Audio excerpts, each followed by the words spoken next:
Hi hello నమస్తే back to RS local media. అయితే ఈరోజు ఒక వీడియోతో రాబోతున్నాం. ఈ వీడియో ఇప్పుడు ఆటో గురించి కొన్ని సేఫ్టీ విషయాలు, ఆటో తీసే విధానము, ఆటో గురించి మెయింటెనెన్స్ ఎలా చేసుకోవాలి, ఇవన్నీ కూడా ఇప్పుడు మనకి మోస్ట్ సీనియర్ ఒక అన్నయ్య ఉన్నాడు, ఆటో బ్రదర్. అయితే అన్నయ్య సుమారుగా ఒక 18 సంవత్సరాల ఎక్స్పీరియన్స్ మెయిన్గా. ఆ అన్నయ్య మనకి కొన్ని సేఫ్టీ విషయాలు ఈరోజు మనకు చెప్తారు.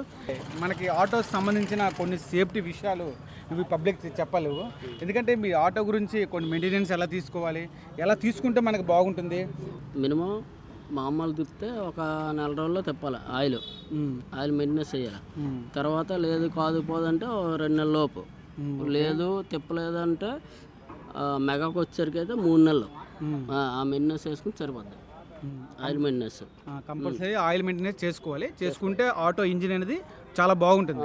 అంతే కదా బ్రో? అంతే. ఇప్పుడు మెయిన్గా బ్రేక్ సిస్టమ్స్ అవన్నీ మన అలాగా బ్రేక్ సిస్టమ్ అంటే మినిమం 1 year వస్తుంది.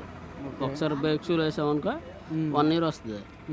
లేదు పోదంటే మామూలు వాటర్లో దిగితే కనీసం ఒక సంవత్సరం కంపల్సరీ. అయితే బ్రేక్ సిస్టమ్ అయితే మినిమంగా మన అన్ని కరెక్ట్గా ఉంటే ఒక సంవత్సరం దగ్గర వస్తుంది. లేదంటే కొంచెం అప్పుడప్పుడు మనం చెక్ చేసుకుంటే సేఫ్టీ అంతే. క్లచ్ ప్లేట్ సైడ్ వచ్చేసరికి అయితే ఎక్కడ ఉంటాయి క్లచ్ ప్లేట్ అంటే ఎక్కడ ఉంటాయి? ఇక్కడ ఉంటాయట, జాగ్రత్తగా ఎప్పటికప్పుడు చెక్ చేసుకుని ఉండాలి. సిఆర్ బెంగళూరు సిస్టమ్ వచ్చేసరికి 3 నెలలు అవుద్ది. 3 నెలలకి మార్చుకోవాలి. ఈ వర్క్ ఏంటి అసలు? ఇది ఇంజిన్ 3 నెలలకు ఒకసారి మార్చాలి గురు. ఓకే, 3 నెలలకు ఒకసారి మారిస్తే బండి చాలా కండిషన్గా చాలా బాగుంటుంది. ఇవి కన్ఫర్మ్ మార్చుకోవాలి 3 నెలలకు ఒకసారి. కన్ఫర్మ్గా 3 నెలలకు ఒకసారి మార్చుకోవాలి. ఓకే బేరింగ్ చూసుకోండి. ఇది బేరింగ్ అట. ఏం పేరు అనేది? సిఆర్ బేరింగ్ అట. ఇది మీరు 3 నెలలకు ఒకసారి చేంజ్ చేసుకుంటే మన ఇంజిన్ లైఫ్ అనేది భవిష్యత్తులో బాగుంటుంది. ఇంజిన్ లైఫ్ కూడా ఆటో బాగుంటుంది. మెయిన్గా ఇవన్నీ చెప్పడానికి మెయిన్ ఉద్దేశం ఏమీ లేదు. మనకి ప్రతిదీ కూడా చెక్ చేసుకుని వెళ్తుంటే మనకి సేఫ్టీ అనేది ఉంటుంది. ఎందుకంటే మనము ప్రయాణికులు ఎక్కిస్తారు కాబట్టి ఆటో డ్రైవర్స్ ప్రతి ఒక్కరు కూడా చాలామంది ఉంటారు కాబట్టి మనం ఎప్పటికప్పుడు చెక్ చేసుకుని వెళ్తుంటే మన ప్రయాణంలో కూడా సేఫ్టీ ఉంటుంది మెయిన్గా. అంతే కదా బ్రదర్? అంతే బాయ్. ఇంజినాలు గేర్ ఆయిల్ చెక్ చేసుకోవాలి కంపల్సరీ. ఎందుకంటే అది చెక్ చేయకపోతే కంపల్సరీ మళ్ళీ మెకానిక్ షాట్కి రావడం అవుద్ది. పర్ఫెక్ట్గా చేస్తారు బ్రదరు. కాకపోతే ఏంటంటే మనం చేసినా సరే మనం ఎప్పటికప్పుడు చెక్ చేసుకుని ఉండాలి. ఏమైనా చిన్న సౌండ్ వచ్చినా వచ్చినా వెంటనే చెక్ చేసుకుని వస్తే మన ఆటో అనేది బాగుంటుంది. అంతే కదా బ్రదర్? అంతే. Hi brother. చెప్పండి బ్రదర్. ఇప్పుడు ఇక్కడ దేనికి వచ్చా మెయిన్గా? ఇక్కడ మెకానిక్ షాప్. బండి బాగా చేయడానికి వచ్చాను. ఏమైంది? రిపేర్స్ లేట్ అయింది? గేర్ వేరు ఇవన్నీ తెగిపోయింది. యాక్సిడెంట్ వైర్ అవన్నీ బాగా చేయడానికి వచ్చాను. మధ్యాహ్నం తెగిపోయింది. అది ముందు నేను నీకు అంచనా రాలేదా? వచ్చింది. మళ్ళీ వేద్దాంలే అనుకున్నాసరికి మళ్ళీ అవ్వలేదు. సడన్గా తెగిపోయేసరికి మెకానిక్ షాప్ దగ్గరికి వచ్చాను.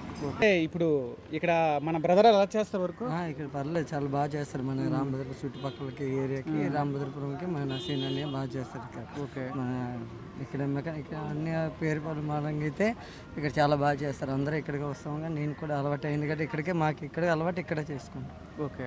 ఏదైనా ఇక్కడ వర్క్ అయితే బాగుంటుంది. ఎందుకంటే మీరు చూడండి, ప్రతిదీ కూడా ఇక్కడ మెయింటెనెన్స్ ప్రతిదీ ఏటీజెడ్ అన్నీ చెక్ చేస్తూ ఉంటారు వీళ్ళు. ఇక్కడ మెకానిక్ వర్క్ మాత్రం చాలా బాగుంటుంది. ప్రతి ఒక్కరు డ్రైవర్ కూడా చెప్పింది విషయం ఏంటంటే మీరు ఎప్పటికప్పుడు అన్నీ చెక్ చేసుకుని రండి. అంటే మెకానిక్ షాప్ దగ్గర కంపల్సరీ వెళ్ళి ఎప్పటికప్పుడు మెయింటెనెన్స్ చెక్ చేసుకుంటే మన వెహికల్ అనేది సేఫ్టీగా ఉంటుంది. Hi brother. అయితే అన్నయ్య, ఇప్పుడు మనకి కొన్ని ఆటో డ్రైవర్స్ గురించి కొన్ని సేఫ్టీ విషయాలు మనకు చెప్తారు అని చెప్పిన. లైసెన్స్ పక్కాగా ఉండాలి. యూనిఫామ్తో పాటు సేఫ్ జోన్. ఒక 10 రూపాయల టికెట్ గురించే చూడకన్నా సిగ్నల్స్ ఇస్తూ ఆటో అనేది ఫాలో అవ్వాలి. ప్రతి సేఫ్ జోన్ మెయిన్. 10 రూపాయలు వస్తుందనే చూస్తారు తప్పించి, కానీ వెనక్కి ముందుకి ఎవరు చూడట్లేదు. ఆటో డ్రైవర్ మినిమం ఫ్యామిలీ ఉంటుంది కాబట్టి ప్రత్యేకించి గుర్తుపెట్టుకోవాల్సిన అవసరం ఉంది. ఓకే. ఇప్పుడు బ్రదర్ మనకు మంచి కొన్ని సేఫ్టీ విషయాలు చెప్పారు. డ్రైవర్స్ ప్రతి ఒక్కరు కూడా పాటించాలి విషయాలు. ఎందుకంటే మనము ప్రయాణికులు తీసుకెళ్తారు కాబట్టి మీరు ఏటీజెడ్ జాగ్రత్తలు తీసుకోవాలి. ఎందుకంటే మన జాగ్రత్తలు తీసుకుంటే ప్రయాణికులు కూడా చాలామంది ఉంటారు కాబట్టి అందరికీ సేఫ్గా ఉంటుంది, అందరూ బాగుండాలి. మరి మేము జయిస్తూ శ్రీను, మా వీడియోని చూస్తున్న ప్రతి ఒక్కరు కూడా లైక్ చేయండి, షేర్ చేయండి, సబ్స్క్రైబ్ చేయండి. మీ వల్ల మీరు అలా చేస్తే, లైక్ షేర్ సబ్స్క్రైబ్ చేస్తే ఇంకా మరెన్నో మంచి వీడియోస్తో మేము ఎప్పటికప్పుడు వస్తూనే ఉంటాం. మీరు ఎప్పటికప్పుడు మన లైక్ షేర్ సబ్స్క్రైబ్ చేయడం మాత్రం మర్చిపోకండి. Okay, thank you for watching. Video చూస్తున్న ప్రతి ఒక్కరికి కూడా చాలా ధన్యవాదాలు.